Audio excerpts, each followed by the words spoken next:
এত ডরাইলে আর কোনোদিন মাহফিল করবি না, তুই আর কখনো মাহফিল করবা না। কোনো কথা নাই, আমি বলি কথা ক্লিয়ার শোনেন। আমি যে চেয়ারটা বসি এটার ভিতরে বনের যোগ্যতা লয়ে বসছি। আমি জিকির করছি, আল্লাহর মুর্শিদি গাইছি। কোনো মারফুত যদি থাকে বাইন্দারেকে খবর দিবা যে জিকির আর মুর্শিদি দলিল দিতে কইছে। হ্যাঁ যদি দলিল না দিতে পারে তারা বাইন্দা রাখবা, আমি দলিল দিয়া তারপর আন থেকে যাবো। কথা ঠিক আছে? কোন ফকিন্দির ফোলা এ কইলো যে সুন্নিরা জিকির করে আর মুর্শিদি গায়, আপনি তার কথা শুননা এটি বন্ধ রেখে দিবেন। এটার কারণে আমাদের কোনটা চিপ্পা ধরতেছে আজকে। আমি কি এটার দলিল জানা ছাড়া হেনাইয়া বসি? তেরে নসলে পাক মে बच्चा बच्चा नूर का तू है आईने नूर तेरा सब घराना नूर का अल्लाहुम्मा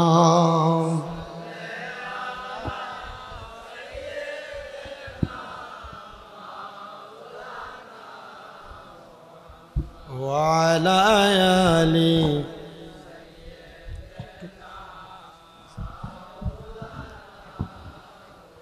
বেলা যখন শেষ হইবে পারের তরি থাকে না, সময় থাকতে মুর্শিদে ধরে জীবনে কর সাধনা আল্লাহুম্মা।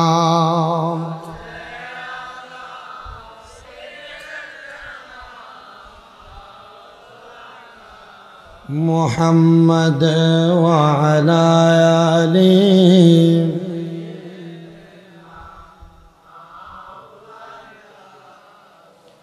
লা ইলাহা ও লা ইলাহা লা কালমা লা ইলাহা হাসবি রব্বি জাল্লাল্লাহ পড়েন মাফি লা পড়েন হাসবি রব্বি জাল্লাল্লাহ মাফি নূর মুহাম্মদ সল পড়েন নূর মুহাম্মদ লা ইলাহা লা ইলাহা লা আল্লাহ আদম হাওয়া বানাইলা আবার বেহেশতের মাঝে রাখিলা বলেন আদম লা আল্লাহ বেহেশতের মাঝে রাখিলা আবার হিকমতে গম দম খাওয়াইয়া দুনিয়াতে পাঠাইলা লা ইলাহা ও লা ইলাহা লা গায়রে অনেক দূরে মদিনা বন্ধু যার নাই কোনো তুলনা। আপনারা বলেন আলিকা মুরার বাবারা, আপনারা সবাই মদিনা যাইতে চান কি চান না? ও বাবা কেন মদিনায় যাবেন? আল্লাহর নবী বলেন মান যারা কবরি ওয়াজাবাত লাহু শাফাতি ইয়াউমাল কিয়ামা। নবী বলে উম্মত যেই ব্যক্তি আমি নবীর রওজা জিয়ারত করলো তার জন্য সুপারিশ করা আমি নবীর জন্য ওয়াজিব হয়ে যায়। ও বাবা নবীর রওজা জিয়ারত করলে যদি নবী সুপারিশ করা ওয়াজিব হয়ে যায়, আমার আল্লাহর নবী নিজেই বলে আমার আল্লাহ তাআলা আমি নবীকে 7টা গুণ দিছে, এর মধ্যে একটা গুণ হলো মুস্তাজাবাতুদ দাওয়াত। আমি নবী কোন দোয়া করলে ওই দোয়াটা আমার আল্লাহ তাআলা সাথে সাথে কবুল করে ফেলে। আমি যদি আমার উম্মতের জন্য সুপারিশ করি আমার আল্লাহ তাআলা আমি নবীর সুপারিশটা কবুল করে নেবে। এই জন্য বলেন আমরা সবাই মদিনা যাইতে চাই কি চাই না?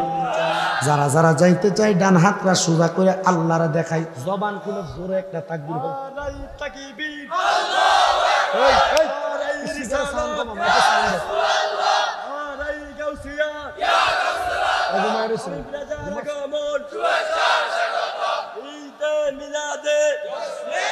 জোরে বলেন মারহাবা।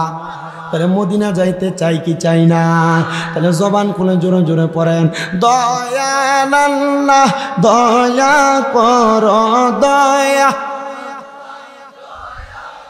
প্রাণ নসিব করেন মদিনা। লা ইলাহা লা ইলাহা।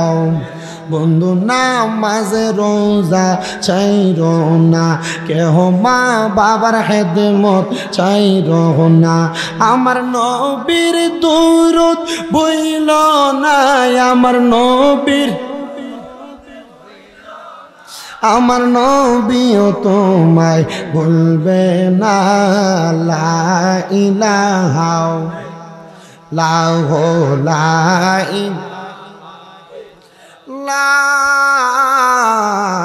ইলাহা ইল্লাল্লাহু মুহাম্মাদুর রাসূলুল্লাহ সাল্লাল্লাহু আলাইহি ওয়াসাল্লাম। জবান খুলে উচ্চ কণ্ঠে জোরে পড়ি আলহামদুলিল্লাহ। মুহজ্জেজ সদরে মুহতারাম, কুমিল্লা জেলার অন্তর্গত চান্দিনা থানাধীন আলিকামুরা উত্তর সরকারি প্রাথমিক বিদ্যালয় মাঠ প্রাঙ্গণে ইসলামিয়া সুন্নি সংগঠনের উদ্যোগে পবিত্র ঈদে মিলাদুন্নবী সাল্লাল্লাহু আলাইহি ওয়াসাল্লাম উদযাপন উপলক্ষে চতুর্থতম আজিমুশান নুরানি মাহফিলের সম্মানিত সভাপতি মোহাম্মদ মনির হোসেন মনু সাহেব, সম্মানিত সহসভাপতি হাফেজ বিল্লাল হোসেন মুন্সি সাহেব, সম্মানিত প্রধান অতিথি ওস্তাদুল উলামা হযরতুল আল্লামা কাজী মোহাম্মদ মফিজুল ইসলাম সাহেব, বারাকাল্লাহু ফি হায়াতি, আল্লাহ হুজুরের হায়াতে বরকত দান করেন, পড়েন আমিন। সম্মানিত বিশেষ অতিথি মোহাম্মদ মনির হোসেন সাহেব, মোহাম্মদ শফিকুল ইসলাম সাহেব সহ আমার পূর্বে মূল্যবান তকরির করেছেন মাওলানা আবুল বাশার ফারুকি সাহেব, মুবাল্লিগিন ওলামাই কারাম, মাহফিল পরিচালনা করছেন মাওলানা আশিক আলাহি সাহেব সহ আমন্ত্রিত মেহমান, আমন্ত্রিত অতিথিবৃন্দ, বিশেষ করে আমার ডাইনে বামে সামনে মাইকের আওয়াজ যত দূর পর্যন্ত যাচ্ছে, আমার দাড়িপাকা মুরব্বী বাবারা, যুবক নওজোয়ান ভাইয়েরা, ছোট্ট ছোট্ট মাসুম বাচ্চা, পর্দানশিনী আমার মা বোনেরা, সবাই আল্লাহ তাআলার শুকরিয়া আদায় করে জোশে গোশে উচ্চ কণ্ঠে মোহাব্বতের আওয়াজে পড়ি আলহামদুলিল্লাহ। আপনারা বলেন আলিকামুরা এত সুন্দর জান্নাতের বাগান সাজানোতে আপনারা খুশি না বেজার? শুধু আপনারা খুশি না, আজকের মাহফিল হচ্ছে আপনাদের চাইতে বেশি খুশি এলাকার কবরবাসী। কেউ মাহফিলের বিরোধিতা করলেও খুশি, মাহফিলের পক্ষে থাকলেও খুশি, মাহফিলের পক্ষে থাকলেও কবরবাসী খুশি, বিপক্ষ থাকলেও কবরবাসী খুশি। যারা মাহফিল সাজাইছে আল্লাহ চাইলেই মাহফিলের উসিলায় তাদের বংশের কবর আযাবও মাফ করবে, যারা মাহফিল নিয়ে বানচালের চেষ্টা করে তাদের কবররা বংশের কবর আযাবও মাফ করবে। তো আপনাদের কাছে আমার একটা আবদার, মনে রাখবেন এই দুনিয়ার জমিন আর আখেরাত দুইটা দুই রকম জিনিস। রঙের উপরের ডিব্বা দেখা যায়, রঙও দেখা যায়, কিন্তু রঙের ভিতরে যেটা সিকসিক করে এটা কিন্তু দেখা যায় না, ঠিক না? এজন্য আরবি একটা প্রবাদ বাক্য আছে, কামা তাদিনু তুদান, যেমন কর্ম তেমন ফল। আপনি মাহফিল সাজে, জান্নাতের বাগান সাজে ওয়াজ মাহফিল করে আল্লাহ রসুলকে খুশি করতে চাইবেন, আল্লাহ খুশি হবে, আপনার বরকত দিবে। আর আপনি দুনিয়াবি কর্মকাণ্ড নিয়ে থাকবেন, আল্লাহ আপনাকে দুনিয়ার কর্মকাণ্ডে রাখবে। এবার বলেন আমরা মাহফিল করে আল্লাহ এবং তার রসুলের সন্তুষ্টি অর্জন করতে চাই কি চাই না? মহাব্বতের আওয়াজে বলেন চাই কি চাই না? এই জন্য উপস্থিত হাজিরিন, আপনাদের সবার কাছে আমার একটা আবদার, আমি ওয়াজ করি কম, কারণ আমার জ্ঞান কম, এলেম কালাম কম। মাত্র কুমিল্লা আলিয়া মাদ্রাসায় কামেল 2য় বর্ষে পড়ালেখা, প্লাস কুমিল্লা ইউনিভার্সিটিতে বাংলা অনার্স ফাইনাল ইয়ার। কিন্তু আমি যতটুক চেষ্টা করি আমার উস্তাদদের কথা চেষ্টা করবা মাহফিলে কমপক্ষে সর্বনিম্ন একটা সুন্নত মানুষকে শিখিয়ে দেওয়ার জন্য। তা আমি জানি না আমি ওয়াজ মাহফিলে কতটুক শিখাইতে পারি, তবে এতটুক বিশ্বাস করি আমার মা বাবা পীর উস্তাদদের দোয়ার বরকতে, মুরব্বীদের দোয়ার বরকতে আমি মানুষের কাছে যা বলি আমার ওয়াজে 2-1 মানুষ হলেও হেদায়েত হয়, আর নচেত দেশ বিদেশে এত ভক্ত থাকতো না। আপনারা যারা আলিকামুরার মানুষ এখানে আছেন, আমি আপনাদের কাছে এসেছি কোরআনের একটা আয়াত, নবীজির একটা হাদিস তেলাওয়াত করছি। ইনশাল্লাহ যে আয়াত আর যে হাদিস তেলাওয়াত করছি, দেখবেন এ আয়াত আর হাদিসের ওয়াজ আপনার এলাকার বহু মুরব্বী, মসজিদ কমিটি, বহু সর্দার, বহু মাতাব্বর, বহু এলাকার টাকাওয়ালার পয়সাওয়ালার উপরে পড়ব। আপনারা বলেন যে কোরআনের আয়াত আর হাদিস বলছি, এটা আমি বানায় বলছি না আল্লাহর কোরআন নবীর হাদিস থেকে বলছি? কোরআনের কথা আর হাদিসের কথা যদি কোনো নেতার বিরুদ্ধে, কোনো মসজিদ কমিটির বিরুদ্ধে, কোনো সর্দার মাতাব্বরের বিরুদ্ধে যায়, আপনার কোনো অসুবিধা আছে? আমি আগে আপনারা স্বীকার করে লইতেছি। এরপরেও যদি আগামীকালকে আলিকা মোড়ার বাজারে বসে কেউ বলে যে না ও সবই ঠিক করছে, শুধু সুদকুরারে কি লেগে ধুইয়া গেছে, এটা আমরা খুব খারাপ লাগছে, তখন কইবেন যে না না আসলে তোমার খারাপ লাগছে না, তোমার লগে যে 2-3টা শয়তান আছে এটাই খারাপ লাগছে। কথা কোন ঠিক কিনা? এই জন্য আপনাদের কিনে আমি একটু বয়ান করব কোরআনুল কারীমের একটা আয়াতে কারিমার উপরে। আপনারা বলেন আমরা ওই আয়াতে কারিমার বয়ান শ্রবণ করে আমলে জিন্দিগিতে বাস্তবায়ন করতে রাজি আছেন? কে কে হাত তুলে আল্লাহরে দেখান। আল্লাহ কবুল করেন, জোরে পড়েন আমিন। ওয়াজ শুরু করার আগে একবার দুরূদ শরীফ পড়েন। সালাতুনিয়া সালামুনিয়া। গভীর মনোযোগ আমার বাবারা। আল্লাহ তাআলা কোরআনুল কারীমের মধ্যে বলেছেন বিসমিল্লাহির রহমানির রহিম, ইয়া আইয়ুহাল্লাযীনা আমানু তাকুল্লাহা ওয়াল তানজুর নাফসুম মা কদ্দামাত লিগাদিন ওয়াত্তাকুল্লাহা ইন্নাল্লাহা খাবীরুম বিমা তা'মালুন। আমার আল্লাহ তাআলা বলেন ইয়া আইয়ুহাল্লাযীনা আমানু, ওহে যারা ঈমানদার, যারা ঈমান আনয়ন করেছো, ইত্তাকুল্লাহা, তোমরা আল্লাহ তাআলাকে ভয় করো। আসেন আমরা এই ইত্তাকুল্লাহ দ্বারা আমার আল্লাহ তাআলা কাদেরকে বুঝাইলেন আর ঈমানদার বলতে কাদেরকে বুঝাইলেন, আমরা এখান থেকে ওয়াজের ধারাবাহিকতা আমরা লক্ষ্য করে শেষ করব। আল্লাহ তাআলা ঈমানদারকে ডাক দিলেন। এবার জানেন ঈমানদার কারা? ঈমানদার হলো তারা যারা 7টা বিষয়ের প্রতি ঈমান আনে। 1 নম্বর হলো আমানতু বিল্লাহ, যারা আল্লাহর প্রতি ঈমান আনে। ও মুসলমান, আল্লাহর প্রতি ঈমান কাহাকে বলে জানতে হবে। আল্লাহর প্রতি ঈমান হলো এক আল্লাহর ইবাদত করা, আল্লাহ ছাড়া কাউকে সিজদা না করা, আল্লাহ ছাড়া কারোর ইবাদত না করা, আল্লাহ ছাড়া কারোর কাছে মস্তক অবনত না করা, আল্লাহ তাআলার ওয়াহদানিয়ত, আল্লাহ তাআলার তাওহীদের প্রতি, একাত্মবাদের প্রতি বিশ্বাস রাখা, এটা হলো স্বয়ং আল্লাহ তাআলার প্রতি ঈমান। এবার আসেন আমানতু বিল্লাহি। 2 নাম্বার ওয়া মালাইকাতিহি, 2 নাম্বার হলো ফেরেশতার প্রতি ঈমান। ফেরেশতার প্রতি ঈমানটা কি জানেন? আপনার ডাইন এবং বাম কাঁধের মধ্যে 2 জন ফেরেশতা আছে। ওই 2 জন ফেরেশতা হলো মুআল্লিমুল মালাইকা। এই 2টা ফেরেশতা জিবরাইল আলাইহিস সালাতু ওয়াস সালামের মাধ্যমে পরিচালিত হয়। এই 2টা ফেরেশতা সহ আপনার প্রত্যেকটা কর্ম, আপনার প্রত্যেকটা কাজ ফেরেশতারা অবলোকন করে, লিপিবদ্ধ করে। আপনাকে সেগুলা জানতে হবে এবং তাদের প্রতি ঈমান আনয়ন করতে হবে। 3 নাম্বার হলো ওয়া কুতুবিহি, কিতাবের প্রতি ঈমান আনা। কোন কিতাবের প্রতি ঈমান আনবেন? আল্লাহর পক্ষ থেকে তো একটা কিতাব আসে নাই, আল্লাহর পক্ষ থেকে 104খানা কিতাব এসেছে। এর মধ্যে 100টা কিতাব হলো সহিফা আর 4টা হলো সবচাইতে শ্রেষ্ঠ কিতাবের অন্তর্ভুক্ত। ওই 4টা আসমানি কিতাব তাওরাত, জাবুর, ইনজিল, কোরআন। কিন্তু বাবা 100 সহিফার কথা তাওরাতে আছে, 100 সহিফার কথা জাবুরে আছে, 100 সহিফার কথা ইনজিলে আছে। কিন্তু তাওরাত, জাবুর, ইনজিলে যা আছে আমার আল্লাহ তাআলা সকল কিছুর সংমিশ্রণে এই কোরআনটাকে মানব জাতির সংবিধান হিসেবে পাঠাইছেন। জোরে বলেন সুবহানাল্লাহ। এ মুসলমান ঈমানদারেরা, এ নবীর উম্মতের দলেরা, ওই কিতাবের প্রতি ঈমান আনয়ন করা লাগবে। ওই কিতাবের মধ্যে যা আদেশ করা হয়েছে তা মানবেন, যা নিষেধ করা হয়েছে তা বর্জন করবেন। এবার আসেন 4 নাম্বার বড় মারাত্মক বিষয়। এটার কারণে আমাদের মুসলমানের মাঝে বড় দ্বন্দ্ব। এই 4 নাম্বারটা নিয়ে আমরা মুসলমান ফিডাফিডি করি। 4 নাম্বারটা নিয়ে বাইয়ে বাইয়ে দ্বন্দ্ব, 4 নাম্বারটা নিয়ে সমাজতান্ত্রিক দ্বন্দ্ব, 4 নাম্বারটা নিয়ে রাজনৈতিক দ্বন্দ্ব হয় না, 4 নাম্বারটা নিয়ে এলাকার মধ্যে মানুষে দলাদলি হয়। ওইটা আর অন্য কিছু নয়, সেটা হলো রাসূলিহি, রাসূল নিয়ে দ্বন্দ্ব। বলে হুজুর কেন রাসূল নিয়ে দ্বন্দ্ব? তারাও নবীর উম্মত, আমরাও নবীর উম্মত, কিন্তু রাসূল নিয়ে ফরজিয়তের দ্বন্দ্ব নাই, ওয়াজিবাতের দ্বন্দ্ব নাই, সুন্নাতের দ্বন্দ্ব নাই, মুস্তাহাবের দ্বন্দ্ব নাই। দ্বন্দ্ব শুধু মুস্তাহাসান বিষয় নিয়ে, যেটা নিয়ে দ্বন্দ্ব না করলেও চলে। কিন্তু মনে রাখতে হবে আমার বাবা ভাইরা বন্ধুরা, ওই রাসূলের কোনো ক্ষুদ্র বিষয় মুস্তাহাসান, মুস্তাহাব, সুন্নত, ওয়াজিব, ফরজ যেটাই হোক না কেন, ওই রসুলের প্রতি পরিপূর্ণ ইমান যদি না থাকে তাহলে আপনি কখনো সাচ্চা পাক্কা ইমানদার দাবি করতে পারবেন না। কথা কন্যা ঠিক কিনা? আমার মুসলমান, এরপরে আসেন ওয়া রাসূলিহি ওয়াল ইয়াউমিল আখিরি। 5 নাম্বার হলো আখিরাতের প্রতি ঈমান। এই আখিরাতের প্রতি ঈমান কোনটা? আপনি একদিন মরবেন, মরার পরে কবরে যাইবেন, কবরে যাওয়ার পর আপনার কবরে 2 জন ফেরেশতা আসবে সম্মানিত, তারা আপনারে সওয়াল করবে, জবাব দেওয়া লাগবে।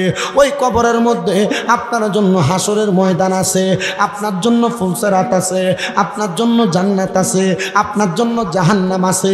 ওই আখিরাতকে মাইনা আপনি যদি দুনিয়াতে নামাজ পড়েন, আপনি যদি দুনিয়াতে রোজা রাখেন, আপনি যদি দুনিয়াতে হজ করেন, আপনি যদি দুনিয়াতে যাকাত দেন, আপনি যদি দুনিয়াতে আল্লাহকে ভয় করেন, আপনি যদি পরের হক মাইরা না খান, আপনি যদি সুদ না খান, আপনি যদি হারাম না খান, আপনি যদি গোশ না খান, আপনি যদি পরের হক মাইরা না খান, আপনি যদি মিথ্যা না বলেন, আপনি যদি খারাপ কামে না যান, আল্লাহর নবী ডাক দিয়া কই উম্মত, ও আমি নবীর উম্মতের দলেরা, এই আদেশ নিষেধ মাইনা আখিরাতকে ভয় কইরা কেউ যদি দুনিয়ার জীবন কাটাইতে পারে তার আখিরাত হবে সুন্দর। ওই ব্যক্তির ঠিকানা হলো জাযাউহুম ইনদা রাব্বিহিম জান্নাতু আদনিন তাজরি মিন তাহতিহাল আনহার, আল আনহারু খালিদিনা ফিহা আবাদা।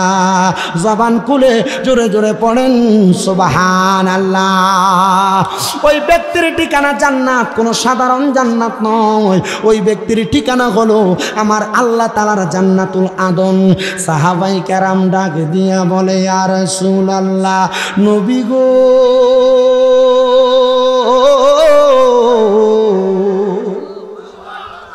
ও দয়াল নবীজি, ওই জান্নাতুল আদনটা দেখতে কেমন? বাবা, আপনি জায়গা কিনলেন চান্দিনা বাজার, জায়গার গন্ডা হইল 30 লাখ না বেশি চলে? কত? 40-50 চলে না? জায়গার গন্ডা 50 লাখ। আপনার দিকে কয় শতকে গন্ডা? ও আমরা এদিকে এলাকে 30 লাখ, 2 শতকে গন্ডা, 2 শতকে। চান্দিনা বাজারে একটা জায়গা ক্রয় করলেন, জায়গার দাম হলো 50 লক্ষ টাকা। আপনারা কেউ এসে বলল, ভাই সাহেব, চান্দিনা আলিয়া মাদ্রাসার পাশে একটা জায়গা আছে, 1 গন্ডার দাম হলো 50 লাখ। আপনি লগে লগে টাকা দিয়া দিবেন, সে আপনার দলিল দিয়া দিবে। এগুলা চলে নাকি? আরে চলে না। আপনি এমনি এমনি 50 লাখ দিয়ে দিয়ে নেবেন, আগে পয়সা জায়গা দিয়ে নেবেন। আগে দেখতে হবে আসলে জায়গাটা ঠিক আছে কিনা, জায়গাটার খতিয়ানটা ঠিক আছে কিনা, যে বেটা মালিক এ বেটার খারিজটাও ঠিক আছে কিনা। এমনি এমনি জায়গা দিয়ে নেবো, এর নামে যদি খারিজি না থাকে দলিল দিব থেকে। হ্যাঁ, এ বাবা বায়রাম, সাহাবায়ে কেরাম বলে, ইয়া রাসূলুল্লাহ, আপনি যে আমাদেরকে জান্নাতের আশা দেখান, তো ওই জান্নাতে যাব, জান্নাতটা কেমন আমরা তো জানতে বড় ইচ্ছা হয়। আপনার মনে হয় কষ্ট হইতেছে না? আব্বা একবার ভিক্ষা করবার লেগে গেছিল, ভিক্ষাতে করতে গেছে, সুন্দর এক 10 তলা বিল্ডিং, লগে দিয়ে ভাঙ্গা টিনের ঘর। ভিক্ষা খোঁজে, আল্লাহর রাস্তায় কটা ভিক্ষা দেন, ভাঙ্গা টিনের ঘর লাইয়া ফাঁসটিয়ে ভিক্ষা দিস। দোয়া করছে, আল্লাহ তুমি তারা লাখ লাখ টাকার মালিক বানাও। ভাঙ্গা টিনের ঘর না, খুব খুশি হয়ে গেছে, মাগো লাখ টাকার মালিক বানাইলে তাহলে মোটামুটি আমার ঘরটারে একটু সুন্দর করা যাবে। তো পাশে 10 তলা বিল্ডিং, এনে যায় ভিক্ষা খুঁজছে, আল্লাহর রাস্তায় ভিক্ষা দেন। তো ভাঙ্গা টিনের ঘরলার লগে যে 10 তলা বিল্ডিং এ মালিক হেরে ফাঁসটিয়ে ভিক্ষা দিচ্ছে। দোয়া করছে, আল্লাহ আমনেরও লাখ টাকার মালিক বানাবে। হ্যাঁ, কি লেগা? দোয়া তো আমার প্রমোশন হইতো না, ডিমোশন হইব। কি লেগা? তুই দোয়া করছ যে লাখ টাকার মালিক বানাই, তো আমার বাড়িটা দেখছ কয় তলা? কয় তলা? 10 তলা। 10 তলার মালিক কি লাখ টাকার মালিক হইলে কয় 10 তলা না কোটি কোটি টাকার? কোটি টাকার মালিক। না, ওই আপনার পাশের ঘরে 5টিয়া ভিক্ষা দেওয়া, এই দোয়াটাই করছিলাম, আপনি 5টিয়া দিচ্ছেন, তো এলাকে আপনার লেগে লাখ টাকার দোয়াই করছি, যেমন টিয়া এমন দোয়া। বেটা ডরে পকেটতে বাইর করে 500 টাকার নোট দিয়ে দিচ্ছে। আপনারা যারা এখানে আছেন, আপনারাও বুঝে আওয়াজ দিয়েন, আওয়াজ অনুযায়ী ওয়াজ হইব। আপনারা বলেন আওয়াজ অনুযায়ী ওয়াজ হইলে আপনার আওয়াজ কি আসতে হইব না জোর হইব? কার কার আওয়াজ জোরে হবে ডান হাত তুলে দেখাই। মোহাব্বতে বাবা তকবীর একটা।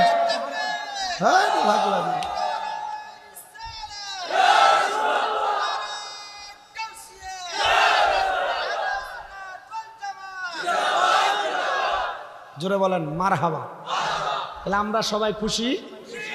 সাহাবায়ে কেরাম বলি ইয়া রাসূলুল্লাহ, তো জান্নাতটা কেমন গো নবী?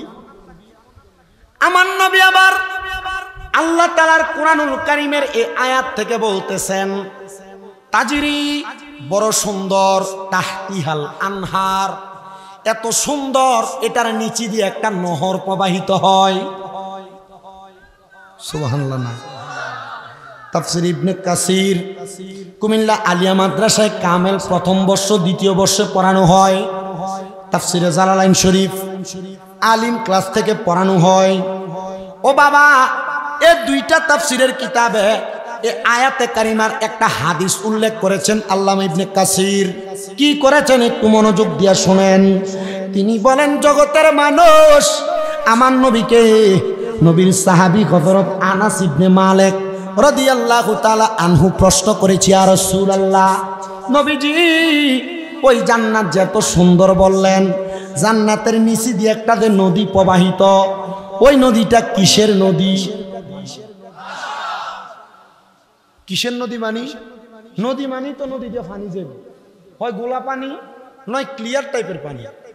নবীজিকে সাহাবায়ে কেরাম প্রশ্ন করছে এটা কিসের নদী, তার মানে বোঝা যায় এটার ভিতরে একটা বেদ আছে। কথা কইনি, আছে না নাই?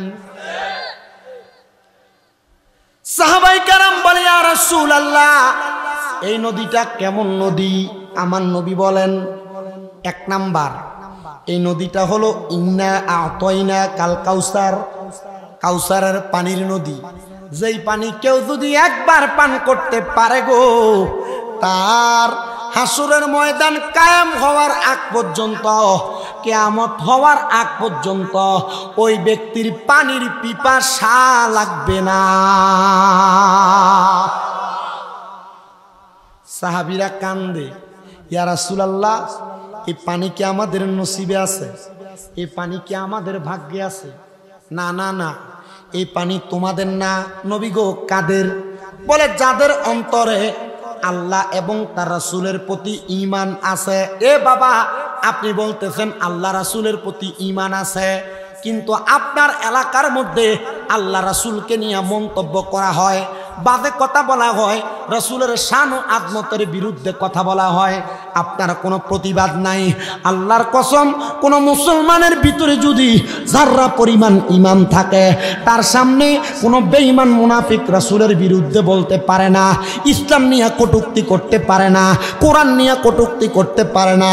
আল্লাহ এবং রাসূল কোরআন নিয়ে যারা কটূক্তি করে, এরা দুনিয়ার জমিনের মধ্যে লাঞ্ছিত, আখিরাতেও লাঞ্ছিত। এবার আপনারা বলেন, যারা আল্লাহ এবং তার রাসূলকে নিয়ে মন্তব্য করে, এরা কি আসলে ভালো মানুষ না শয়তানের দল? আমরা আজকে এই কুমিল্লা জেলার অন্তর্গত চান্দিনা থানার আলিকামুরা সরকারি প্রাথমিক বিদ্যালয় মাঠ প্রাঙ্গণ থেকে বাংলাদেশের উপদেষ্টা মণ্ডলীদের কাছে আমরা একটাই আবেদন করতে চাই, এখন থেকে বাংলাদেশের মধ্যে যদি কোনো মায়ের সন্তান আল্লাহর কোরআন নিয়ে বাদে মন্তব্য করে, রাসূল নিয়ে বাদে মন্তব্য করে, আল্লাহর কোরআনের আইন নিয়ে বিরুদ্ধাচারণ করে, আপনি অন্য কোনো শাস্তি দেওয়া লাগবে না। বাংলাদেশের জাতীয় মসজিদ বাইতুল মুকাররমের সামনে একটা মুনাফিক, একটা নাস্তিক, একটা বেঈমান, রাসূলের ব্যাপারে বাজে মন্তব্য করনেওয়ালা, কোরআন নিয়ে বাজে মন্তব্য করনেওয়ালা, ইসলাম বিদ্বেষীকে ফাঁসি দিয়া দিবেন। দেখবেন আর কোনো মায়ের সন্তান আল্লাহ নবী এবং ইসলাম নিয়ে বাজে মন্তব্য করার সাহস পাবে না।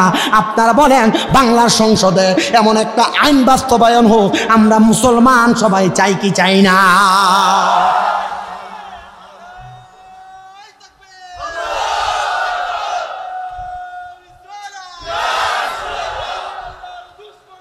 হুশিয়ার,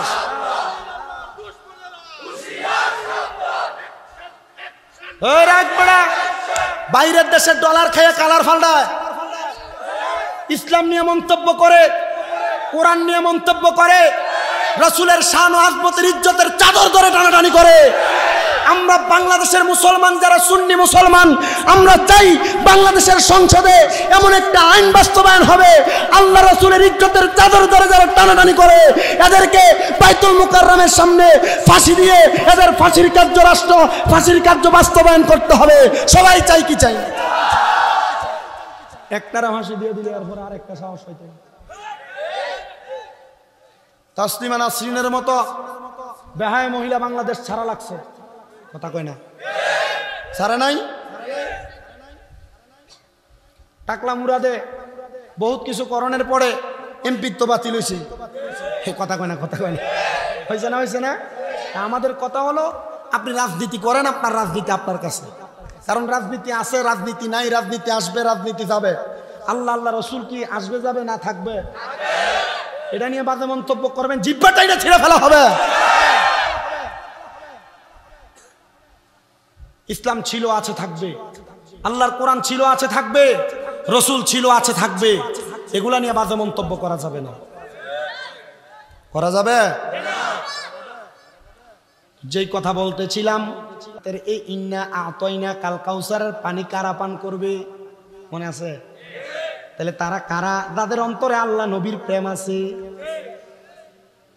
ওরে আল্লাহ রাসূল পাইতে আমি বায়াত হইলাম, দয়াল চান হয় না যে বদনাম, মুর্শিদ চান হয় না যে বদনাম, আল্লাহ রাসূল পাইতে আমি বায়াত হইলাম, মুর্শিদ চান হয় না যে বদনাম, দয়াল চান হয় না যে বদনাম। আল্লাহুম্মা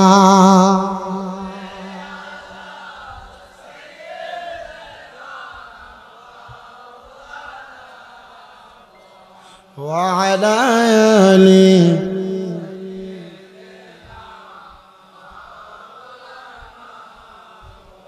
সাহাবায়ে কেরাম বলে ইয়া রাসূলুল্লাহ, তাফসীর ইবনে কাসির থেকে আয়াতে কারিমা সূরা বাইয়িনার শেষ আয়াতের তাফসীরের হাদিস উল্লেখ হয়েছে যেটা। সাহাবায়ে কেরাম বলে ইয়া রাসূলুল্লাহ, ইয়া হাবিবাল্লাহ, নবী গো এবার আপনি বলেন না জান্নাতের 1 নাম্বার পানি না ঈমানদাররা খাইবো, তাহলে আরেকটা কি আছে? আমার নবী বলে এবার আছে জান্নাতের পানি সারাবান তাহুরা, বড় পবিত্র পানি। ইয়া রাসূলুল্লাহ, নবী গো ওই জান্নাতের পানি কারা পান করবে?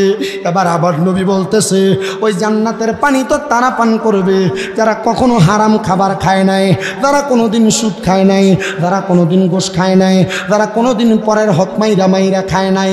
এবার আপনারা বলেন আমাদের এলাকায় এমন বহু লোক আছে যারা সুদের টাকা খায়, যারা গোশের টাকা খায়, যারা পরের হক মাইরা খায়। এবার আপনারা বলেন এমন সুদখোর ঘুষখোর সমাজের মধ্যে আছে না নাই? আবার বহু এলাকার মধ্যে মসজিদ কমিটির সভাপতি বানায় সুদখোররে।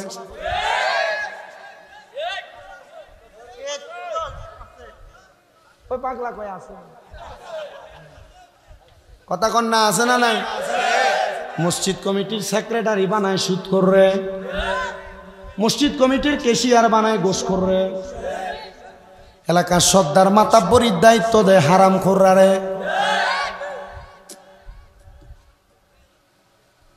আছে?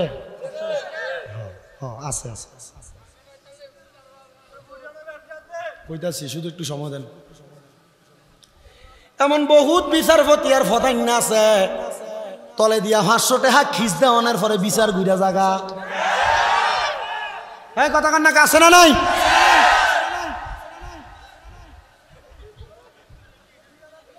কত দিল সারে? আপনি 2000 কইছেন, 500 টাকার উপরে ধরি না। ছোট্টার দল এলাকায় এমন অনেক ফাঁতি নেতা আছে যারা মাত্র 10 টাকার 1 কাপ চায়ের কাছে বেশ হয়ে জায়গায় আসেনি।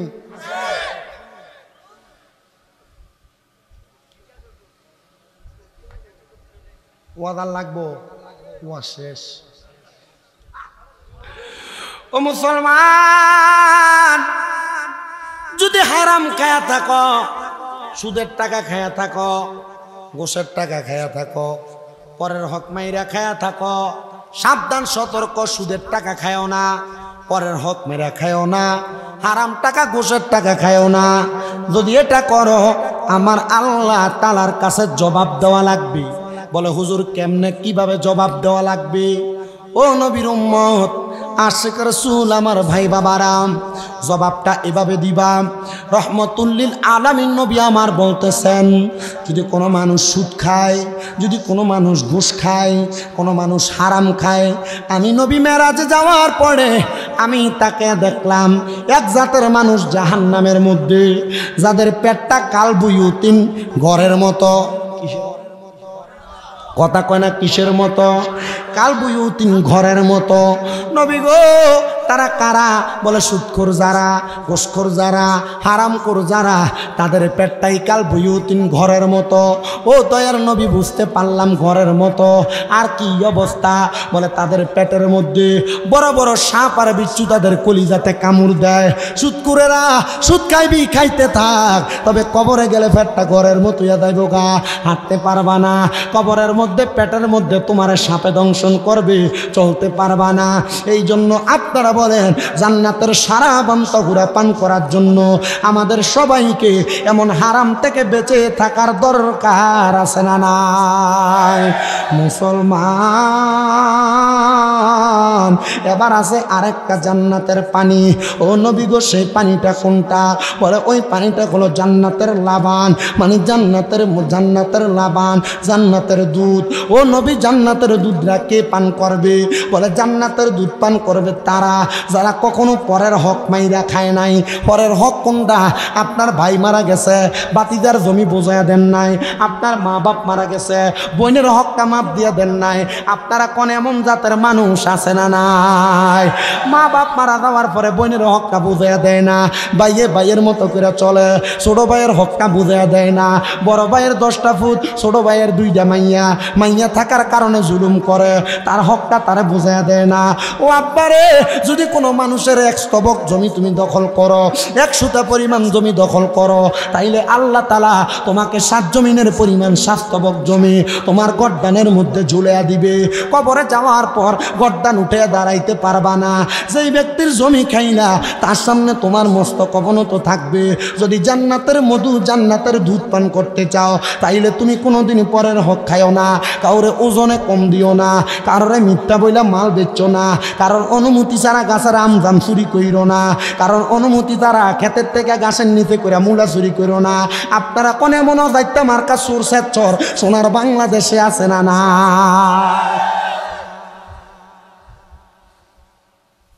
কষ্ট হইতেছে আপনার? আর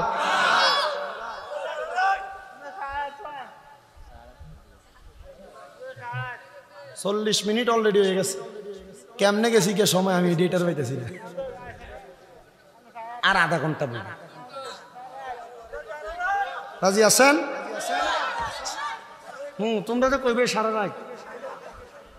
আমি কালকা জুমাত বাইর হয়েছি, তাও জুমাতে যাইতে পারতাম না। আমার আম্মা অসুস্থ, আপনারা হয়তো অনেকে সোশ্যাল মিডিয়ায় দেখছেন। আমার আম্মা আজকে 4 মাস অসুস্থ, বিছনায় পড়ে আছে। তবে আলহামদুলিল্লাহ 4 মাসের মাথায় অনেকটা সুস্থ, ও আকারে ধরে ধরে হাঁটে আমার আম্মা।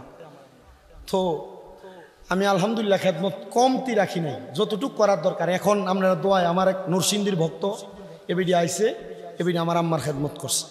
এখন আছে হোমনার এক মহিলা, তাও আমার আম্মার খেদমত করতেছে। বরুরার এক বিডি আছে, ভিডিও যায় যে আমার আম্মার খেদমত করে থাকে, বাইর থেকে আমার আম্মার খেদমত করে। আমি যদি কই যে আমার আম্মার খেদমত করি না লাগবো, আমি টিহা দিয়ে রাহন লাগবে। আলহামদুলিল্লাহ এটা আল্লাহ তাআলা ওই যে ওয়াজ মাহফিল করি এটার বরকতে দিছে। আলহামদুলিল্লাহ কি কইতেন না জোরে?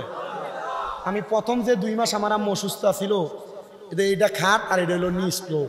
আমার আম্মা খাড়ে আর আমি ফ্লোর। রাত্রে ফজরের আগ পর্যন্ত ঘুমাইছি না, আম্মার চোখ যতক্ষণ না লাগে। চোখ লাগছে আর পরে চোখ খাটছে। এই 2 মাস আমার আম্মা যেদিন হসপিটাল প্রথম 3 দিনের দিন যেদিন আমার আম্মারে আমি বেডের থেকে এভাবে আলগি দিছি, আমার আম্মা চোখের পানি ফালাই দিছে। জিজ্ঞাসি কান্দেন কা? আমার আম্মা তো, আমি তো বুঝি কি লেগে কান্দে, এত ওজন আলগি দিছে আমার আম্মারে লেগে কান্দে। পরে কইছে হেতো তো নিজে, আমি গোসলের পর আমি আমার লুঙ্গিটাও ধুইছি না, আমার আম্মা সুস্থ থাকা অবস্থা আমার আম্মা নিজে ধুইয়া দিছে। তো আমি আম্মারে আলগি দিচ্ছে, এই জন্য আম্মা কষ্ট পাইছে। আমি এতটুক দোয়া চাই আপনার কাছে, আপনারা দোয়া করলে আমার মনে হয় আমার আম্মা সুস্থ হয়ে যাবে তাড়াতাড়ি।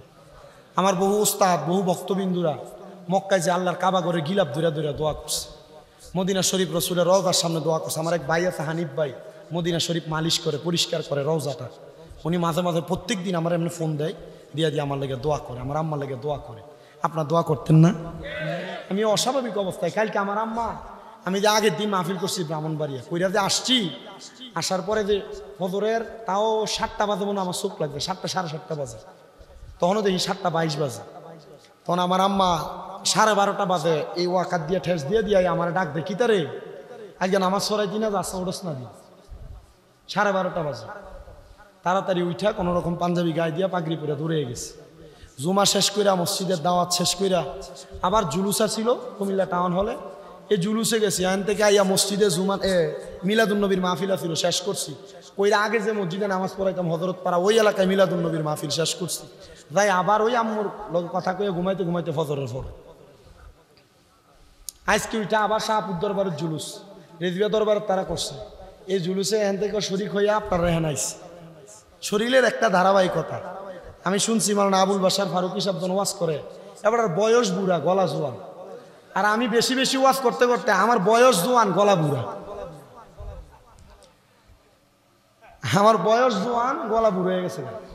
প্রত্যেক দিন মাহফিল করিয়া কুলায় না শরীরে, তবু আল্লাহ তাআলা যতটুক দিছে আমি চেষ্টা করি অল্প সময় মানুষকে দুই একটা কথা বলতে। আপনারা বলেন এতক্ষণ পর্যন্ত যে কথাগুলো বলছি, এই কথাগুলোর উপর যদি আমরা আমলি জিন্দেগিতে বাস্তবায়ন করি, আমরা মরার পরে জান্নাত পাওয়া নিশ্চিত না?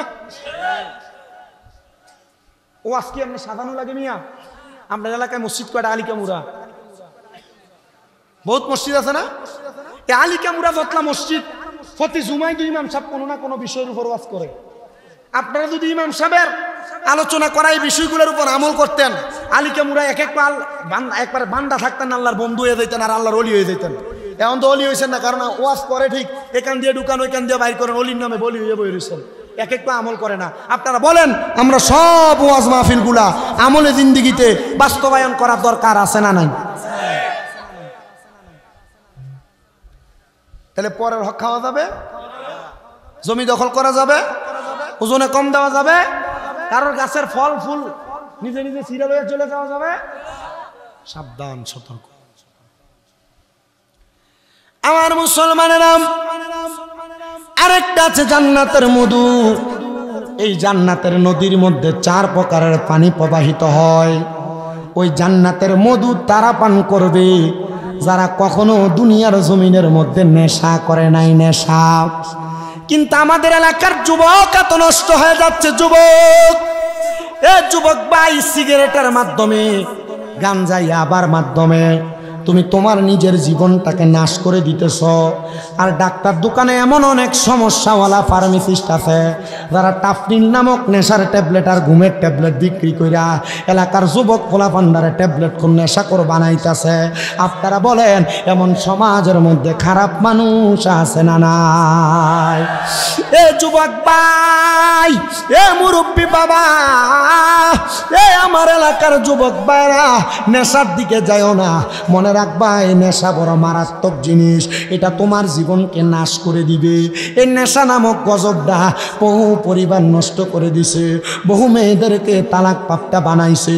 এই নেশার কারণে বহু ছেলে তাদের মার গায়ে হাত তুলছে।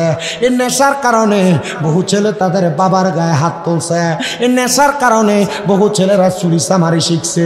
আল্লাহর দোহাই লাগে রে বাবারা, ওই নেশার কাছে তোমরা যাও না। নেশা করার কারণে তোমার ইমান বিনষ্ট হয়ে যাবে। আল্লাহর নবী বলেন 3 সময়ে 3 প্রকার ব্যক্তির ঈমান থাকে না। মনে রাখতে হবে 3 সময় 3 প্রকার ব্যক্তির ঈমান থাকে না। 1 নাম্বার, কোনো মানুষ যদি নেশা করে, মদ পান করে, গাঞ্জা ইয়াবার মাধ্যমে নেশা করলে, নেশা করে যখন নেশা করে, ওই নেশা করা অবস্থায় ঈমান থাকে না। যতক্ষণ পর্যন্ত সে কালেমা না পড়ে ততক্ষণ পর্যন্ত তার ঈমান তার কাছে ফিরে আসে না।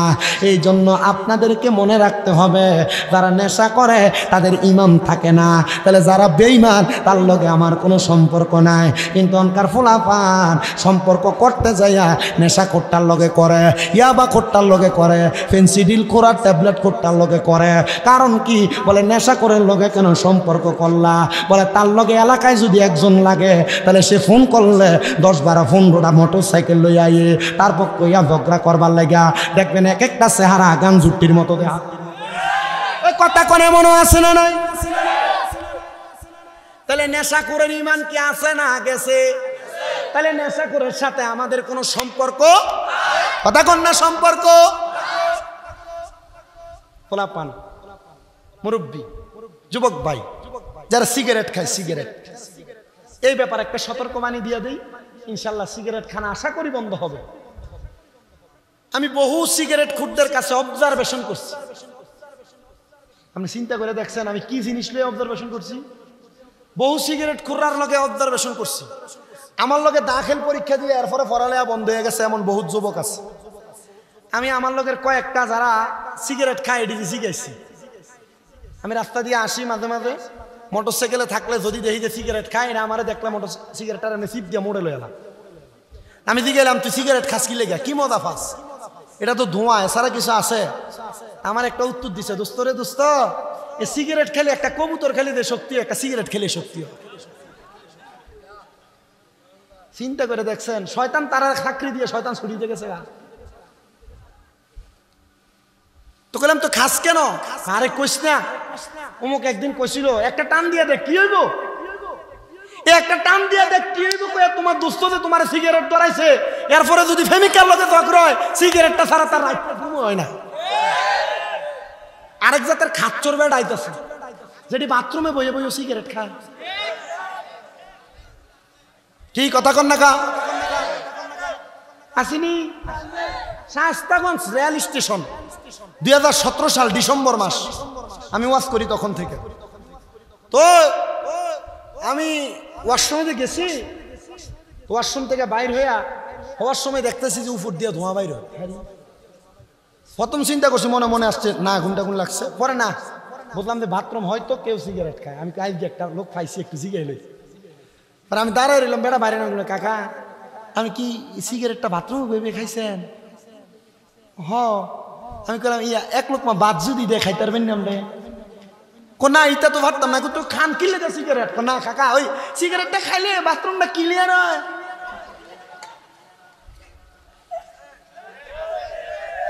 না না সান্দিনা থানায় এমনিতে সিগারেট খুন নাই, নাই নাই নাই নাই আছে। শুনেন, যারা সিগারেট খান, বিড়ি খান, আপনারা শুনেন আল্লাহর নবীজির হাদিস শরীফ। নবী বলেন, তোমরা যদি জাহান্নামী মানুষ দেখতে চাও তাহলে তোমরা তাদের দিকে তাকাও যাদের মুখের মধ্যে আগুন থাকে, আগুন। আমি জাস্টিফাই করে দেখলাম দুনিয়াতে আর কারোর মুখে আগুন থাকে না। যারা মুখে সিগারেট লয়ারা হেডির মুখের মধ্যেই আগুন থাকে। তাহলে জাহান্নামী চিনার উপায় পেয়ে গেলাম। বাবা, সিগারেট নামক মারাত্মক জিনিস খেয়ে তুমি আগুনটা মুখে লইয়া জাহান্নামী হয়ো না। এবার আপনারা বলেন, আমরা সবাই এগুলা থেকে বাঁচার দরকার আছে না নাই? মুসলমান ইমানদারেরা, তাহলে কয় সময় কয় ব্যক্তির ইমান থাকে না? ওমা আপনাদের কথা কন না। আমি ওয়াজ বেশিক্ষণ করবো না তো, আমি অল্পই ওয়াজ করবো। আমি এতক্ষণ যে ওয়াজগুলো করছি, আমি কইছি না একটা কোরআন আয়াত একটা হাদিস, কোরআন আয়াতটা শেষ, ওয়াজ শেষ। হাদিস পর্যন্ত কইতে গেলে সময় আরো 2 ঘন্টা লাগে, হাদিস অনেক লম্বা। তাহলে 1 নাম্বার, কোন নেশাখোর যখন নেশা করে তার কি থাকে না?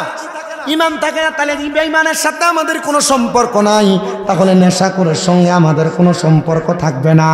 এবার আসেন 2 নাম্বার, কোন চোর যখন চুরি করে তখন ওই চোরের ইমান থাকে না। আব্বাজিরা ব্যবসা করতে যে মিছা কথা কনে দেয় একটা চুরি। ও বাবা, পরের হক মাইরা খাওয়া নই আসে, এটা একটা চুরি। এজন্য কোনো চোর যখন চুরি করে তখন তার ইমান থাকে না। যতক্ষণ না সে ইমান আনে ততক্ষণ পর্যন্ত তার ইমান থাকে না। মনে রাখতে হবে, এই জন্য কখনো চুরি করা যাবে না। না বইলা কারো সম্পদ লটচর করা যাবে না, লড়ানো যাবে না। আব্বুজিরা গো, মনে রাখতে হবে এটা আমাদের ঈমানের দৌলত। তাহলে চুরি থেকে আমাদের সবাইকে বাঁচার দরকার আছে না নাই? নেশাখোর, চোর। 3 নাম্বার, কোন জিনাখোর যখন জিনা করে, কি করে? কোন জিনাখোর যখন জিনা করে,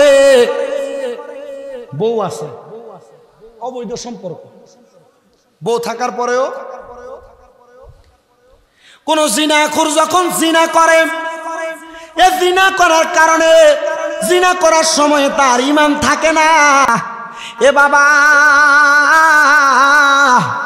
এ চান্দিনা আলিকা মুরার বাবারা, এজন্য এই পত্রা থেকে আমাদেরকে বাইসা থাকা লাগবে।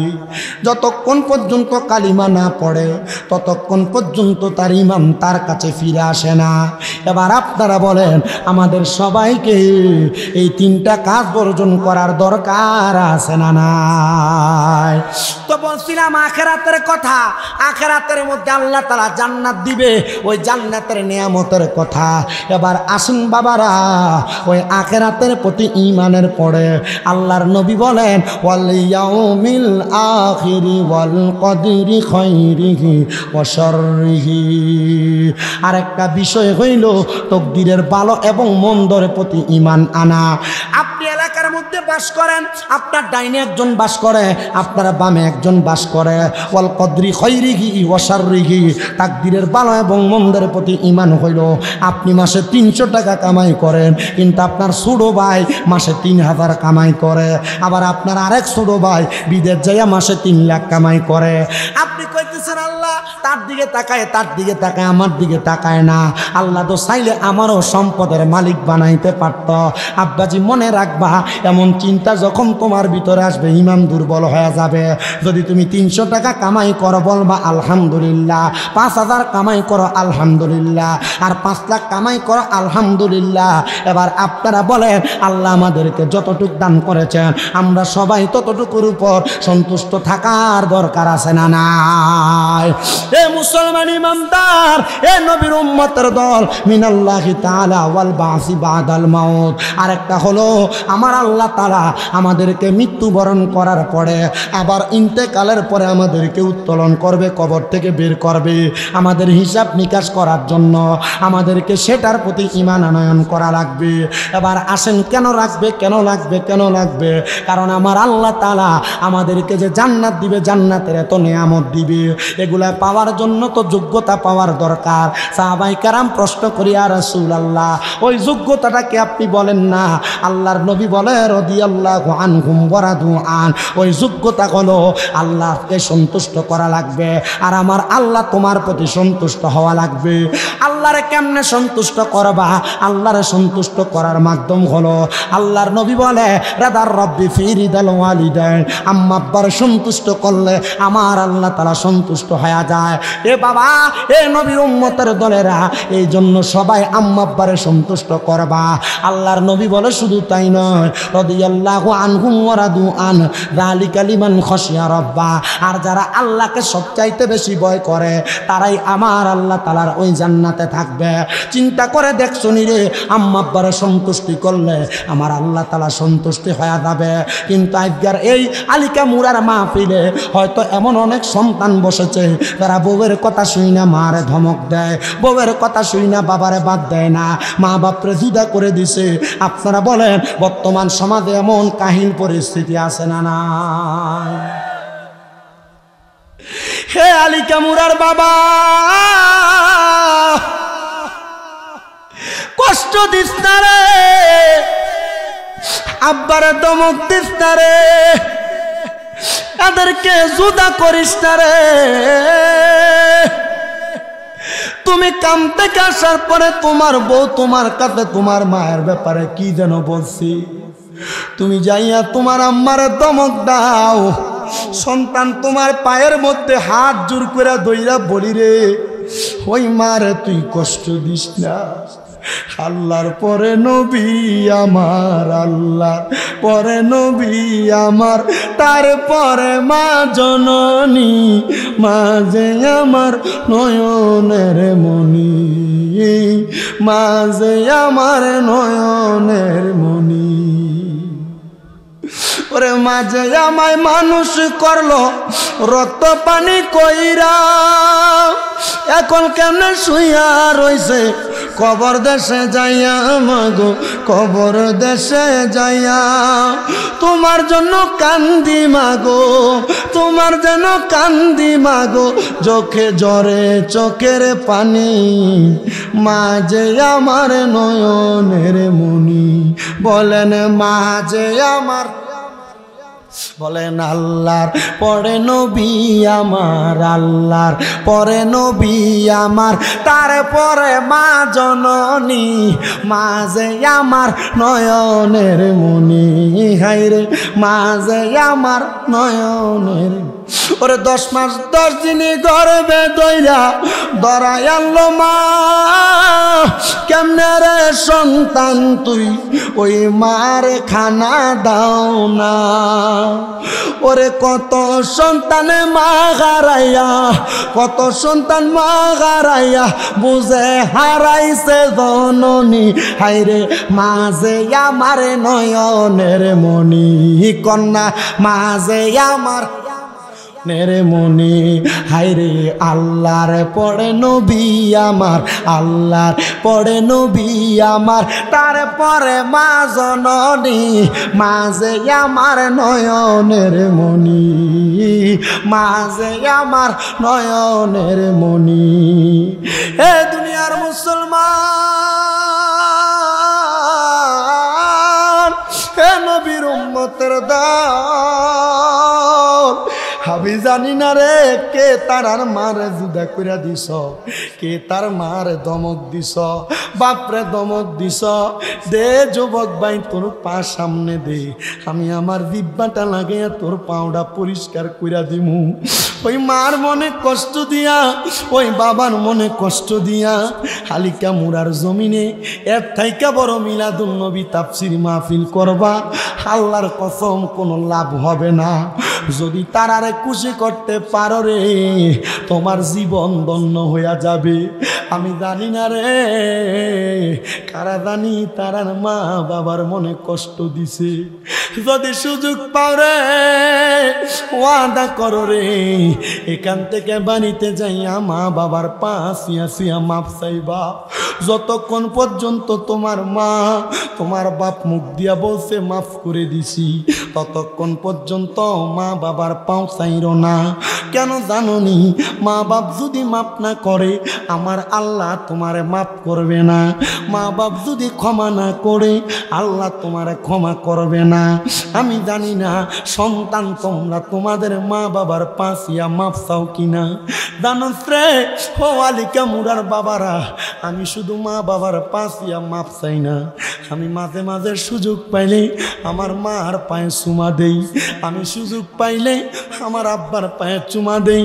আমি আমার এলেমের জোর দিয়া ওয়াজ করি না, আমি ওয়াজ করি একমাত্র আমার মা বাবার দোয়ার বরকত দিয়া, আমার মা বাবার দোয়ার বরকত দিয়া। অনেকে চিন্তা করে হুজুর মাপসামু দূরের কথা, আমি 2 ঈদের সময় মা বাবার পাশিয়া সালাম করি না। এ সন্তান, এ নবীর উম্মতের দল, সালাম করো কিনা জানি না। আল্লাহর নবী কয় যদি সুযোগ পাও মাঝে মাঝে আম্মা আব্বার কদমের মধ্যে চুমা দিও। কেন জানো? কেন জানো রে বাবা? ওই মা বাপ তোমার জান্নাত, মা বাবার তোমার জাহান্নাম।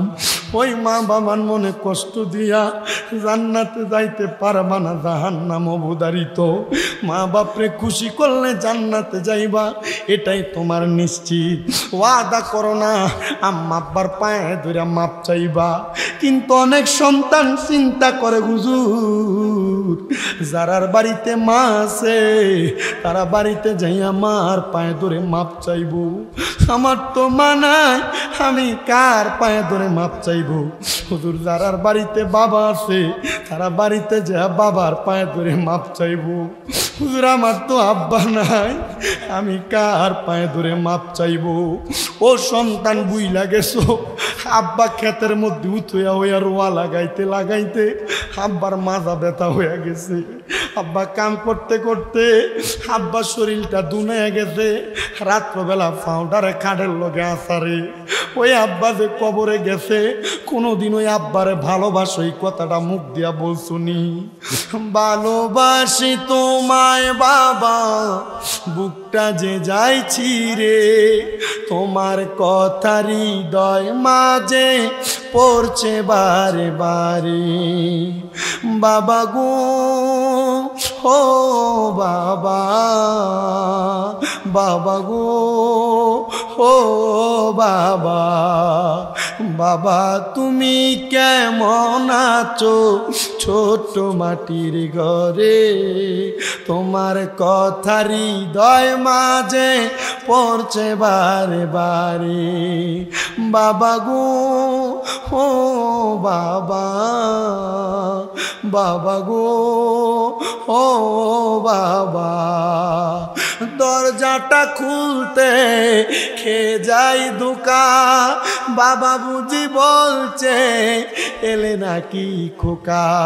বুকের ভিতরটা লড়ে চড়ে উঠে, সবাই আছে শুধু বাবা নেই, শুধু বাবা নেই। হে যুবক, হে মুরব্বী বাবারা, প্রথম মাইক ধরার সময় প্যান্ডেল যেমন ছিল এমন নাই। এখন আর কারোর মুখের মধ্যে কথা নাই, একটাই মাত্র কারণ, এখানে অনেক সন্তানেরা বসছে যারা বাপ মা ঈদের দিনে নতুন কোনো জামা কাপড় কিনে নাই। তুমি সন্তানরে আব্বা আম্মা নতুন জামা কাপড় কিনে দিছে, বাবারে যদি প্রশ্ন করতো আপনি যে নতুন কোনো জামা কাপড় পরেন না, বাবা এক বাক্য উত্তর দিত এখন কি আর আমরা ঈদের বয়স আসেনি? আজকে তুমি লাখ লাখ টাকার মালিক রে, কিন্তু তুমি তোমার আব্বারে 500 টাকা দিয়ে একটা লুঙ্গি কিনা পরাইতে পারো না। পরাইবা কেমনে বাবা? তোমার আব্বা জান কবরের বাসিন্দা। আল্লাহর নবী এই জন্য বলে ওয়াইকরামুসদিকিহিমা, তোমাদের মা বাবার বন্ধু বান্ধব যদি থাকে, মার বয়সী কোনো মুরব্বী মহিলা যদি থাকে, বাপের বয়সী কোনো মুরব্বী পুরুষ যদি থাকে, তোমরা তাদেরকে এদের মতো সম্মান করবা, তাদেরকে তোমার মা বাবার মতো ইজ্জত করবা। যদি করতে পারো আল্লাহ তাআলা তোমার মা বাবার কবরে নাজাত দিবে। সাহাবায়ে কেরাম নবীকে প্রশ্ন করি, ইয়া রাসূলুল্লাহ হাল বাকিয়া মিন বিররি আবওয়াইয়া শাইউন আবার রুহুমা বিহি বাদা মাউতিহিমা। নবী গো, আমার তো মা মরে গেছে, মা বাপ মারা যাওয়ার পরে আমাদের কোনো দায়িত্ব আছে কিনা? আমার নবী কয় নাম, হ্যাঁ দায়িত্ব আছে ইয়া রাসূলুল্লাহ। দায়িত্ব কি? বলে 1 নাম্বার আসসালাতু আলাইহিমা, মা বাপ মারা যাওয়ার পর সন্তানের 1 নাম্বার দায়িত্ব তার মা বাবার জন্য দোয়া করা। কিন্তু আমরা এলাকা এমন ফিতনা দিয়া পড়ে গেছে, জানাজার পরে দোয়া করব দূরের কথা, লাশ লিয়ে দূরানি মারে। মিশকাতুল মাসাবিতে হাদিস উল্লেখ, আল্লাহর নবী বলেন ইজা সাল্লাইতুম আলাল মাইয়িতি ফাখলিসু লাহু দুআ। ইজা যখন সাল্লাইতুম তোমরা নামাজ আদায় করো, আলাল মাইয়িতি মৃত ব্যক্তির জন্য, ফাখলিসু দুআ অতঃপর খালেস নিয়তে তার জন্য দোয়া করো। কই নবী তো এই হাদিসে মাটি দেওয়ার পরে দোয়ার কথা কয় নাই, নবী কইছে জানাজার নামাজ পড়ার পরে দোয়া করার জন্য। আল্লাহর দোহাই লাগে, মা বাপ মইরা যাওয়ার পরে তোমার কাছে টাকা পয়সা ধন সম্পদ চায় না, আব্বাজিরা আম্মা আব্বার জন্য একটু খাস করে দোয়া করবা। সাহাবায়ে কেরাম বলে নবী গো আর কি দায়িত্ব? বলে ওয়াল ইস্তিগফারু লাহুমা, আম্মা আব্বার জন্য ক্ষমা প্রার্থনা করা। এখন আবার আরেক গ্রুপ বাইর হয়ে গেছে, আম্মা আব্বার লাগে হুজুর মোল্লা মুন্সি দাওয়াত দিয়া কোরআন খতম করাইলো, কয় বেদাত, কয় মুন্সিরা পড়ব তোমার মা বাপের কি লাভ হইব? বেটা জানে না কোরআন খতম কইরা যদি দোয়া করে আল্লাহ তাআলা এই খতমে কোরআনের উসিলায় তার মা বাপরে মাফ করব। বলে সন্তান তুমি নিজে ফেললে তো লাভ বেশি, লাভ কম কে কইছে? সন্তান পড়া দোয়া করব, আলেম ওলামারে দিয়ে পড়ানোর কারণ হয়। আল্লাহর কসম আপনার এলাকার হুজুরের লগে আমার দেওয়া হয়েছে না। আমরা মনে করবেন যে হয়তো এলাকার কোরআন খতম টতম নাই, হুজুরে আমার শিখিয়ে দিছে কইবার লাগে, জি না, এগুলো বন্ধ হয়ে গেছে। আগে শবে বরাত থাকলে, শবে বরাতের আগে এলাকার ভিতরে কোরআন খতম হইতো, বাড়ি বাড়ি মসজিদের ভিতরে কোরআন খতম হইতো। আগে রমজান মাসে কবরস্থানের পাশে বসে বসে অনেকে কোরআন পড়তো, সে লাগাইয়া কথা কয় না কা, এটা উঠে গেছে এখন। কেন উঠছে? কারণ শয়তানে বর করছে কান্দের উপর। আমরা কথা কন না খা। আমি কারোর বিরোধিতা করি না, আমার মাহফিলে আমি কারো নাম ধরে গালাগালি করি না, বকাবকি করি না। আমার কথা হচ্ছে আপনি কেন মানুষকে দ্বীনের পথ, ইসলামের পথ, আমল আখলাকের পথ থেকে দূরে সরায় রাখতেছেন? এত নামাজ পড়ে না, এর মন চাইছে মা বাপের লেগে একটু টান আইছে একটা কোরআন খতম পড়াইবো। কোরআন খতম ফটকাইয়া হুজুরে এমনি যাই আপনি মনে করেন না, হাতটা মালিশ করে মাথার ভিতরে ভাই আমরা দিয়ে তো দোয়া করাইছেন, আপনিও নিজে নামাজ ফিরে করতে দোয়া করি। এক উক্ত কি ফটতো নাই কইয়া গেলে কথা কেন, এক উক্ত ফটতো না? আর আল্লাহ চাইলে এক উক্তের জন্য মাফ করে দিব, কারণ আখলি দিন ইয়াকফিকাল আমালুল কলিল, তোমার ইমানকে খাঁটি করো, অল্প আমল নাজাতের জন্য যথেষ্ট হইব। আল্লাহর কাছে পছন্দ হওয়ার জন্য 10 ওয়াক্ত না, 1 ওয়াক্ত নামাজ পড়ার মতো পড়লে যদি মইরা থাকা, এই 1 ওয়াক্ত দিয়ে আল্লাহ জান্নাত দিবে। কথা কন না কেন? তাহলে ওয়াল ইস্তেগফারু লাহুমা, ক্ষমা প্রার্থনা করা, কোরআন খতম করা, দোয়া দুরুদ পড়া, এগুলার মাধ্যমে আপনি আপনার মা বাবার জন্য দোয়া পড়াইবেন, ক্ষমা প্রার্থনা করবেন। কারণ দোয়া যখন করান 4 দিনা 40 9 দিনা 15 দিনা যখন করে, বাৎসরিক যখন করে, তখন কিন্তু মুনাজাতে কয় আল্লাহ যে ব্যক্তি খানা ফেনার আয়োজন করলো এটার উসিলায় তার মা বাপরে তুমি মাফ করো, তার মা বাবার কবরে জান্নাতি খানা দান করো। আপনারা কোন এগুলা বলে কি বলে না? যে জাত কয় যে 4 দিন না 40 করা বেদাত, এটি জায়েজ নাই, এটি কিপটার দল, এটি মানুষের খাওয়াইতে চায় না। কথা কয় না কা? এটি মানুষের ঘরের ফ্ল্যাটে বইয়ে মানুষের খাওয়াইতে চায় না। আল্লাহ নবীকে প্রশ্ন করা হয়েছে, ইয়া রাসূলুল্লাহ আইয়ুল ইসলাম খায়রুন, ইসলামের মধ্যে উত্তম কাজ কি? নবী বলে 1 নাম্বার ক্বালা তুতঈমুত তাআম, ইসলামের উত্তম কাজ হলো মানুষকে খাদ্য খাওয়ানো, ওয়া তাকরাউস সালাম, মানুষকে সালাম দেওয়া। ইসলামের সবচেয়ে উত্তম 2টা কাম। খাওয়াইও বেটা মানুষের। আবার আরেকটা স্বভাব, 4 দিন না হয় 40 হয়, এলাকার গরিবরা দাওয়াত পায় না। যে বেড়া প্রত্যেক ওয়াক্ত মুরকা দিয়া গরু দিয়া ভাত খায়, এ বেড়া দাওয়াত দেয়, কিন্তু এলাকার যে বেড়া গরিব, গোস্ত 1 কেজি কিনবা 800 টাকা দিয়া 2 দিন কামাই করা লাগে, এটারা দাওয়াত দেয় না, এটা সিট পায় না। আপনারা বলেন এমন অবস্থা বাংলাদেশে আছে না নাই? 4 দিন না কইরো 40 করে জায়েজ খাদ্য খাওয়ানো, নবীর হাদিস বলে ক্বালা তুতঈমুত তাআম, অপরকে খাদ্য খাওয়ানো ইসলামের উত্তম কাজ। তবে এলাকার গরিবদেরকে খাওয়াইও, 4 দিনে 40 বাৎসরিক কইরা গরিবরা খাওয়াইলে গরিবরা খুশি হইব। আল্লাহ কবুল করেন, জোরে কোন আমিন। সাহাবীরা কয় ইয়া রাসূলুল্লাহর দায়িত্ব কি আপনি বলেন? আমার নবী কয় ওয়া ইনফাযু আহাদিহিমা, আরেকটা দায়িত্ব হইল আম্মা আব্বার জন্য তোমরা তাদের ওয়াদা পূরণ করবা।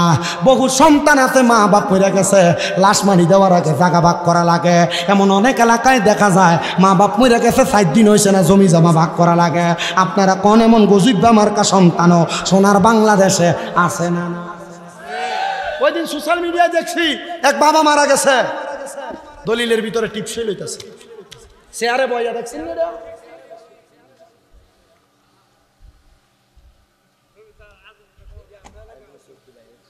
সব এলাকাতে আছে, পুরা শরীরে চুলকানি, মলম কোন দিয়ে লাগাবেন? যেটা সুফি সাহেব সাদা পাঞ্জাবি লাগে ইমাম সাহেবের পিছনে দেন নামাজ পড়ে, খবর লয়ে আসান এবাটার বেডি বেফরটা পাবে সান্দিনা বাজারে ঘুরে। এমন বহুত মুসল্লি আছে না নাই?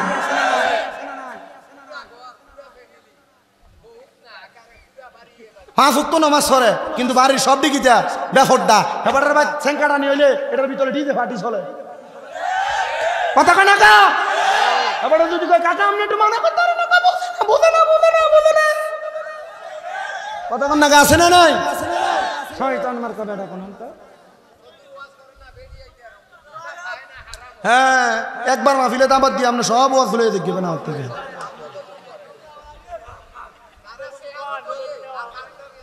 হয়েছে যা হয়েছে আলহামদুলিল্লাহ। তার মানে আব্বা আম্মার ওয়াদা পূরণ করার দরকার আসেনি? তাহলে আব্বা আম্মার সম্পত্তি ভাগ করার আগে মা বাবার কোনো ঋণ থাকলে পরিশোধ করতে হবে। মা বাবা কারোর সাথে ওয়াদা করছে তোরা আমি এটা দিমু, দিতে পারে নাই, মা বাবার সম্পদ বেচে আগে এটা দিতে হবে। বলো হুজুর ব্যস্তাম না, তাহলে ভাগে পরে 2-3 ভাই দাই, এটা 2-3 ভাই মিলে দিয়ে দিতে হবে। তুমি তোমার মা বাপের ভাগ সম্পদের সব নিবা, কিন্তু মা বাপের ঋণ দিতা না, জি না, হবে না। কথা কন না কেন? 5 নাম্বার ওয়াইক্রামু সাদিকিহিমা, 4 নাম্বার ওয়াসিলাতির রাহমিল্লাতি লা তুসালু ইল্লা বিহিমা। আম্মা আব্বা ইন্তেকাল করার পর বাপ মরে গেছে, সাথারার লগে ফুফুরের লগে সম্পর্ক নাই, চলে না। মা মরে গেছে, খালারার সাথে নানির বাড়ির সাথে সম্পর্ক ঠিক নাই। নবী বলছে এদের সাথে সম্পর্ক বজায় রাখবা, এরার সাথে যখন সম্পর্ক রাখবা আল্লাহ তোমার মা বাবারে কবরের ভিতরে শান্তির পয়গাম দান করবে। জোরে পড়ি সুবহানাল্লাহ। আর 5 নাম্বার ওয়াইক্রামু সাদিকিহিমা, ওই যে ওয়াজে বলছি মা বাবার বয়সী মুরব্বীদেরকে, মা বাবার বন্ধু, বাপে এক লগে চা খাইতে ওই বেড়ার লগে, এবারে মাঝে মাঝে দেখলে এক কাপ চা খাবাইবা, মাঝে মাঝে দেখলে একটা লুঙ্গি কিনা দিবা, দেখলে আব্বার নাম না মনে করে একটু সালাম দিবা। বলে এরা যদি খুশি হইয়া দোয়া করে আল্লাহ তাআলা আব্বা আম্মার বন্ধু বান্ধবের রুহানি দোয়ার কারণে মা বাপরে মাফ করে দেয়। আর জোরে কোন সুবহানাল্লাহ। একটা কোরআনের আয়াত সূরা, একটা কোরআনের আয়াত সূরা হাসর থেকে আপনাদের, সরি একটা কোরআনের আয়াত সূরার নাম মনে পড়তেছে না, আপনাদের কাছে তেলাওয়াত করে সম্পূর্ণ ভঙ্গানুবাদ তাফসীরের আলোকে আমার জ্ঞানে যা আছে আপনাদেরকে বলেছি, আপনারা আমল করবেন। মিলাদুন নবীর মাস, রহমতের নবী আসতেনে ধরায়, আসুন সবাই ওই নবীকে দাঁড়াইয়া সালাম জানাইয়া না। আল্লাহ কয় জিবরাইল শোনো না, আসমান সাজাও, জমিন সাজাও, আসমান সাজাও, জমিন সাজাও, সাজাও বেহেশত খানা। ইমানদারগণ জুলুস করোনা, হায়রে ঈদে মিলাদুন নবীর মাহফিল প্রথম করছেন রাব্বানা। ইমানদারগণ জুলুস করোনা।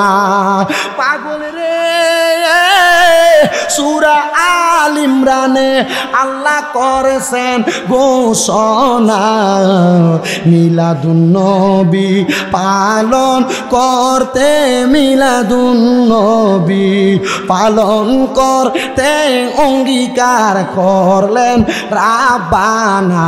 কিন্তু ডাব্লিউর দলে দলিল পড়ে না, বলেন ঈদে মিলাদুন নবীর মাহফিল প্রথম করেছেন রাব্বানা। ইমামদারগণ জুলুস করোনা। সবাই জোরে জোরে পড়ি আলহামদুলিল্লাহ। আব্বাজি আমার পূর্বে মাওলানা আবুল বাশার ফারুকী সাহেব সুন্দর কালেকশন করে গেছে। আমি কালেকশন না, অল্প সময় মানে 2-3 মিনিট সময় আপনারা যারা এখানে আছেন আল্লাহর বস্তে এ জান্নাতের বাগানের জন্য নগদ 100, 200, 50, 20, 10, 5 টাকা, 1 টাকা হইল কিছু কিছু কইরা আল্লাহর বস্তে এ মাহফিলের জন্য দান করুন। একটু কষ্ট করে মাহফিল কমিটি তারা দাঁড়ান, হাতে টুপি ডালন, সবার সামনে দান। যার সামর্থ্য আছে দিবে, যার সামর্থ্য আছে শরম পাওয়ার দরকার নাই। আমরা দোয়া করবো আল্লাহ যেন আপনাকে দান করার মতো সম্পদের মালিক বানায়। একটু কষ্ট করে আপনারা দেন, আর আমরা একটু মুহাব্বতে জিকিরি করি আল্লাহ আল্লাহ আল্লাহ আল্লাহ।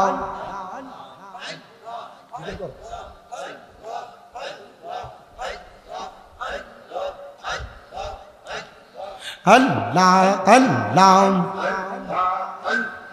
নয়নে নয়নে রাখিব মুর্শিদ তোমায় পাইলে, নয়নে নয়নে রাখিব মাশাআল্লাহ। নয়নে নয়নে রাখিব মুর্শিদ তোমায় পাইলে, নয়নে নয়নে রাখিব মারহাবা।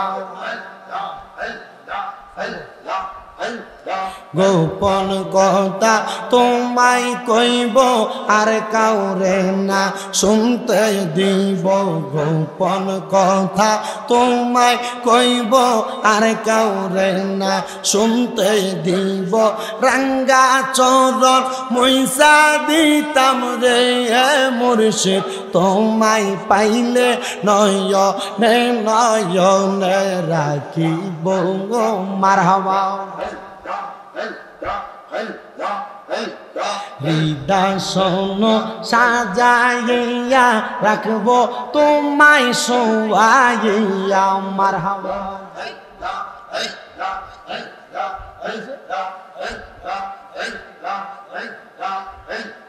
হৃদয় সাজাইয়া রাখবো তোমায় শোয়াইয়া, আর কাউরে না শুইতে দিতাম রে মুর্শিদ তোমায় পাইলে, নয়নে নয়নে রাখিব মারহাবা। লা ইলাহা ইল্লাল্লাহু মুহাম্মাদুর রাসূলুল্লাহ সাল্লাল্লাহু আলাইহি ওয়াসাল্লাম। এত ডরাইলে আর কোনোদিন মাহফিল করবি না তোরা, আর কখনো মাহফিল করবা না। সবাই একবার সূরা ফাতিহা 3 বার সূরা ইখলাস পড়ো।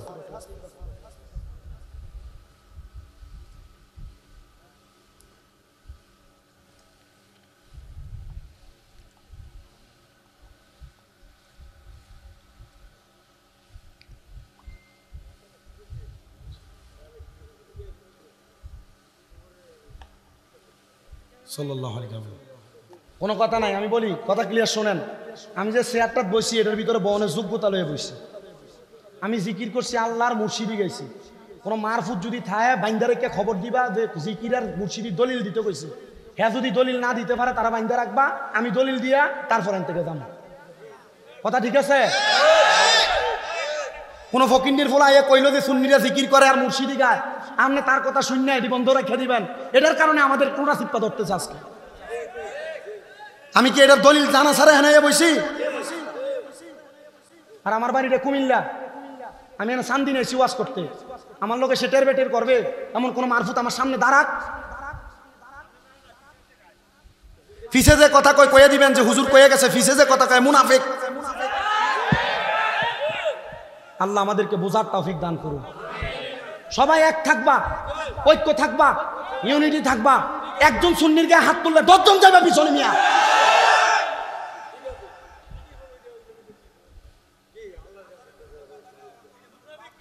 আমাদের ঐক্য নাই বিদায় বিভিন্ন জায়গায় মাজারগুলো ভাঙতেছে। সুন্নিরা ঐক্য হয়ে যান, রেজবিরা রেজবির মতো, ভান্ডারীরা ভান্ডারীর মতো, শাহপুরীরা শাহপুরীর মতো। এই আলাদা আলাদা থাকার কারণে আমাদের এই অবস্থা। এক এবং নেক হয়ে যান। কোন মাজার কোন আল্লাহর ওলিদের ব্যাপারে বাজে মন্তব্য করবে, তার দাঁড় করান। মন্তব্য দলিল না দিতে পারলে বাইন্দা রাখবেন, আমাদেরকে খবর দিবেন, আমরা দলিল দিব। তখন তারা আমরা জুতার মালা গলায় দিয়ে রাস্তায় ঘুরাবো। কথা ঠিক আছে না? আমরা মাজারপন্থী, কিন্তু কোনো শিরিক বেদাতের পক্ষে না। আমরা মাজারপন্থী, আমরা মাজারের সেজদার পক্ষে না। আমরা মাজারপন্থী, মাজারের ভিতরে মহিলা দিয়া গান বাজনা করেন না লোক আমরা না। যারা এগুলা করে এরা বন্ধ।